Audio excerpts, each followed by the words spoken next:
कि माफिया से संबंध किसके हैं। मान्यवर, हां आएंगे ना, उसका कोई स्वागत थोड़े करने जा रहा है। ये जो भी कार्रवाई हुई है यूपी पुलिस ने की है, और यूपी पुलिस की कार्रवाई में अब मैं आपको नाम भी बता देता हूं। अब सैली ट्रेडर के सोहम जायसवाल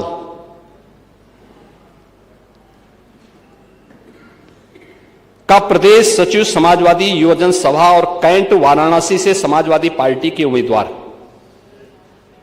अमित यादव से व्यापारिक साझेदार है।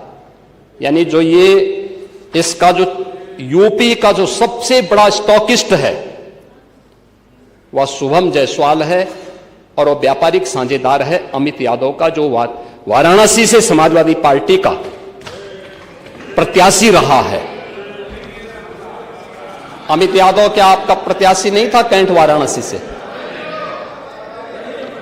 था, याद कर लीजिए। अरे था, इस समय चुनाव थोड़े हो रहे हैं, मैं बता रहा हूं भी। अमित यादव की फर्म का नाम इसमें, अभी बात सुनो, चलिए, पहले पूरी बात प्रत्याशी नहीं है, मैं कह रहा हूं प्रत्याशी नहीं है, लेकिन ये अमित यादव की फोटो अखिलेश यादव के साथ तो है ना, ये तो है ना, ये तो है ना। नहीं, मेरे साथ है तो मैं इस सदन का सदस्य हूं, मेरे साथ है, क्या आप इसको मानेंगे? क्या इसका मतलब मेरे साथ है तो इसका मतलब एक अखिलेश यादव उस मामले में इन लोगों को बचाव नहीं कर रहे हैं? इसीलिए मैं कह रहा हूं ये फोटोग्राफ्स इस बात को बताता है। अरे सुनिए, ये फोटोग्राफ्स इस बात को बताता है, ये फोटोग्राफ्स इस बात को बताता है बैठे कि अमित यादव समाजवादी पार्टी के युवजन सभा से जुड़ा हुआ है, आपका पदाधिकारी है, और आप इसको डिनाई नहीं कर सकते। अरे हर बात का जवाब डायरेक्ट थोड़ी देते हैं। जब आप बोल रहे थे तो इधर से कोई बोला, जब आप लोग बोल रहे थे तो इधर से कोई बोला, तो हम लोग आप जब बोल रहे थे कोई बोला इधर से? प्लीज नहीं, माननीय अध्यक्ष जी, जब आप ये लोग बोल रहे जब आप बोल रहे थे इधर से कोई भी नहीं बोला ना। दूसरा, सुनिए उसको, एक मिनट महोदय, दूसरा कुछ भी बोलेंगे तो वो नहीं। मिलिंद यादव, सुन लीजिए भाई, सच हमेशा कड़वा होता है। देखिए, सच कड़वा होता है, आप सच को सुनने के आदी नहीं हैं, ये हम भी जानते हैं। इसीलिए कप सिरप की इलीगल डाइवर्जन और उसके अवैध तस्करी में आपसे जुड़े हुए नेता लिप्त हैं। कार्रवाई कर रहे हैं ना? अरे करेंगे ना, आपसे पूछ के नहीं हमारी कार्रवाई हो रही है। हमारी कार्रवाई का आधार उत्तर प्रदेश की जनता जनार्दन है, और उत्तर प्रदेश सरकार उसी आधार पर अपनी कार्रवाई को आगे बढ़ा रही है। दूसरा मिलिंद यादव, जो शुभम जायसवाल का ही व्यापारिक साझेदार है, मिलिंद यादव के फोन नंबर सैली ट्रेडर के ड्रग लाइसेंस और जीएसटी रजिस्ट्रेशन में अंकित हैं। नोट करिए, अमित यादव, अरे सुन तो लो पहले। अरे करेंगे, कार्रवाई करने के लिए हमें आपसे थोड़े पूछना है भैया। टोका टोकी नहीं होना चाहिए अध्यक्ष जी। अरे करेंगे कार्रवाई, बोलने तो दो, पूरी बात आने दो। अमित यादव, ऐसी करेंगे तो याद रहेगा सब लोग जो लोग उसमें इन्वॉल्व। अमित यादव और मिलिंद यादव के खातों से शुभम जायसवाल और उसकी पत्नी के खातों से लेन देन भी आए हैं, इलीगल ट्रांजैक्शन के मामले भी सामने आए हैं। इसके अतिरिक्त ये कौन लोग हैं, आप इसको भी डिनाई करिए। मनोज यादव, राजीव यादव, मुकेश यादव, ये भी फर्जी फर्म और लाइसेंस बनाकर के इनके द्वारा भी इस पूरे मामले में इलीगल डाइवर्जन में ये लोग भी लिप्त हैं। प्रदेश सचिव समाजवादी युवजन सभा अमित यादव, सुनिए पहले भाई, सुन तो लीजिए, फिर वही सच्चाई फिर आपको कड़वी लगने लग जाएगी। अरे सुन तो लो पहले। अरे टोका टोकी बैठिए। यह अभी आप लोग भी आपका बहुत सारे ये पदाधिकारी बोल रहे थे, तो कोई नहीं बोला ना। बैठिए अभी हाल ही में सुनिए यही अमित यादव दुबई की यात्रा भी किया है 24 में। दुबई की यात्रा ये सोहम जायसवाल के ही उससे गया है और ये उसी की यात्रा में वहां पे गया है। अभी मैं उस पे भी आ रहा हूं। विभोर राणा को लाइसेंस समाजवादी पार्टी ने जारी किया था। आलोक सिपाही है पक्का सफाई, यह भी तय है। अखिलेश यादव के साथ उसके फोटो हैं कि नहीं है? हैं कि नहीं है? हमने बर्खास्त किया है। देखिए हमारी सरकार ने बर्खास्त किया है, हमने उसको बर्खास्त किया है, लेकिन अखिलेश यादव को कुछ गिफ्ट दे रहा है। ये फोटो भी जारी हुई थी ना, ये फोटो भी आपने देखी होगी। इसके अलावा अरे सुनो भाई, इसके अलावा और कुछ आपको सुनना है तो हम आपको और भी चीजें दे देते हैं।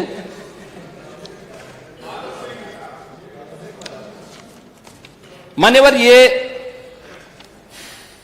प्रदेश के अंदर, देश के अंदर जो भी कार्रवाई हुई है, उत्तर प्रदेश पहला राज्य है जिसने इस इल्लीगल डाइवर्जन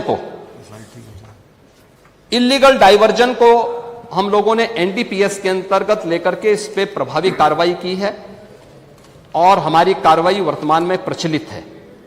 हमने पहले भी कहा 77 अभियुक्तों को हम अब तक गिरफ्तार कर चुके हैं। कोई भी बचने नहीं पाएगा। जो भी अपराधी होगा, ये तो मैं जानता हूं आपकी पीड़ा को, क्योंकि जब सरकार की कार्रवाई अपने अंतिम उस तक जाएगी तो आप में से बहुत सारे लोग फतिया पढ़ने के लिए जाएंगे वहां।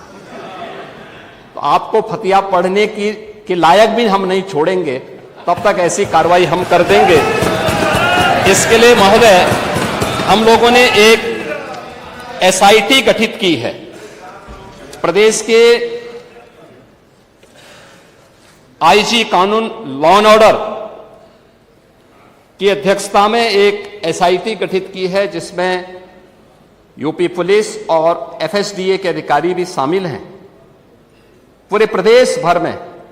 और इसमें कार्रवाई हमारी निरंतर चल रही है और जो भी इसमें दोषी होगा, इसमें हमें इस कार्रवाई करने में कोई संकोच नहीं होगा। अब तक हमने कार्रवाई भी की है और माफिया के खिलाफ कार्रवाई कैसे होती है, मुझे लगता है समाजवादी पार्टी से अच्छा कोई दूसरा उसका जो है जानकार नहीं होगा। समाजवादी पार्टी तो उसके बारे में बहुत अच्छी तरह पहले से परिचित है कि कैसे माफिया के खिलाफ कार्रवाई होनी चाहिए, और समाजवादी पार्टी की तड़पड़ाहट वह हम उसके माध्यम से समझ सकते हैं।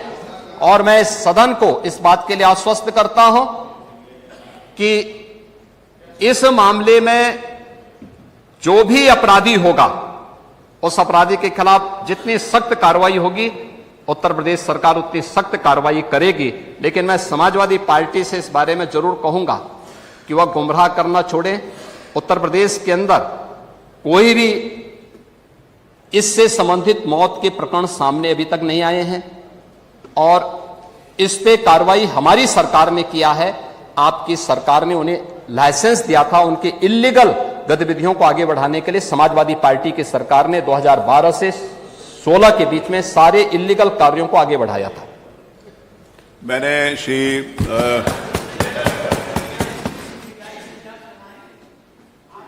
करा रहे हैं, सीबीआई से जांच कराएंगे। मैंने डॉक्टर आर के वर्मा को सुना, श्री लकी यादव जी को सुना, श्री रविदास मिश्रा जी को सुना। माननीय मुख्यमंत्री जी ने उसका पूरा तरीके से जवाब दिया। ये नियम 56 के अंतर्गत नहीं आता, इसको मैं अग्राह्य करता हूं। नियम 103 के अंतर्गत निम्नलिखित प्रस्ताव प्रस्तुत किया जाना है, उसके ऊपर चर्चा जारी रहेगी। ये सदन प्रस्ताव करता है कि 7 नवंबर 1875 को अक्षय नवमी के दिन बंकिमचंद चटर्जी ने वंदे मातरम गीत रचना की थी। वर्ष 2025 में भारत के ऐतिहासिक गौरवशाली राष्ट्रीय गीत वंदे मातरम के 150 वर्ष पूरे हुए। ये गीत पहली बार साहित्यिक पत्रिका मंग दर्शन में उसके उपन्यास आनंद मठ में के एक भाग के रूप में प्रकाशित हुआ था। के समय के साथ वंदे मातरम स्वतंत्रता संग्राम सेनानियों के लिए एक आध्यात्मिक शक्ति, मातृभूमि के प्रति समर्पण और विदेशी शक्ति के खिलाफ प्रेरणा का एक चित्रण बन गया तथा इसने गहरी देशभक्ति की भावनाओं को जन्म दिया। स्वदेशी आंदोलन जैसे पहलों ने इसे स्वतंत्रता आंदोलन के केंद्रीय नारे के रूप में सक्रिय बनाने में महत्वपूर्ण भूमिका निभाई। अंग्रेज सरकार के विरोध में होने वाली बैठकों और सभाओं के दौरान वंदे मातरम का पाठ किया जाता था। अरविंदो घोष जैसे दार्शनिकों का मानना है कि वंदे मातरम का आशीर्वाद भारत के स्वतंत्र भारत सेनानियों के लिए दिव्य शक्ति है।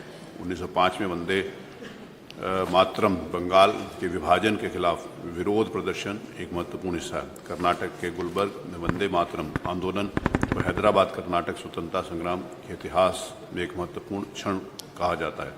24 जनवरी 1950 को संविधान सभा में जन गण मन को राष्ट्रगान और वंदे मातरम को राष्ट्रगीत के रूप में अपनाया गया। दिनांक 7 नवंबर 2025 को इस गीत के 150 वर्ष पूरे हुए।